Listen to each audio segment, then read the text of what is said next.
Well, first of all, I want to thank you very much for the opportunity to speak. And I finally get to meet Bobby Kennedy in person. It's fantastic. I represent and work with people all over the world who pray that the Swiss people vote no on November 28th. And I want to share with you why. Wherever you travel throughout the world, Switzerland is viewed as the lighthouse of democracy, but also the lighthouse of the right to have family wealth and property rights, the lighthouse of human civilization, of freedom in many different respects, including health freedom. And so what you do here is very important for the Swiss people, but very important for people all around the world. Again, think of yourself as the lighthouse. Plague laws, this is not the first time in history that plague laws have been used to centralize control.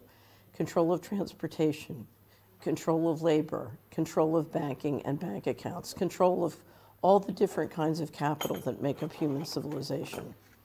But the COVID laws are particularly draconian in the history of plague laws because not only do they control labor, transportation, banking, but now with advances in digital technology, we're looking at complete control through the banking system of 100% of all assets, ultimately.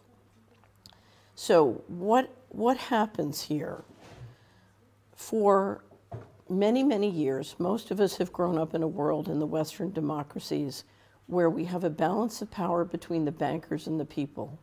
The central bankers control monetary policy, and the people vote for an electorate that controls fiscal policy. Now what we're watching with COVID laws all around the world is the central bankers moving in and exercising essentially a coup d'etat, where they take control of fiscal policy as well. And again, with the advances in digital technology, vaccine passports will not be about health. Vaccine passports are part of a financial transaction control grid that will absolutely end human liberty in the West. For many years, I have fought and written against central control of the financial system. We've centralized more and more capital, more and more control. And we've done it with tactics called divide and conquer. And we've all experienced many different divide and conquer tactics. You need a new, more venal divide and conquer, and we can't let that happen because ultimately we're talking about all of our liberties, all of our human rights, all of our property rights. So I would plead with you to look behind, so listen to what's been said today and look behind what these laws are really about and where the vaccine passports lead.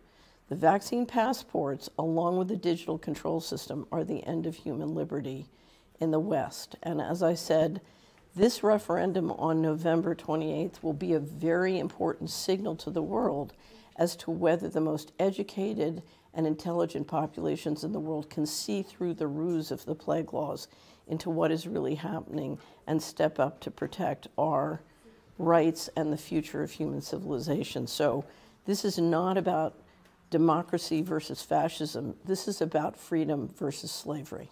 Because when you institute a complete digital financial control, you are talking about something much worse than any fascism we have seen yet in our history. So please vote no on November 28th for yourself, for your family, for your right to preserve and grow family wealth, your right to have health freedom, transportation freedom, labor freedom, but also to preserve your role as a lighthouse for democracy worldwide. And again, I just want to thank the tremendous leadership here who's been leading this effort in Switzerland, and on behalf of all of us worldwide, thank you very much. You too, Thomas.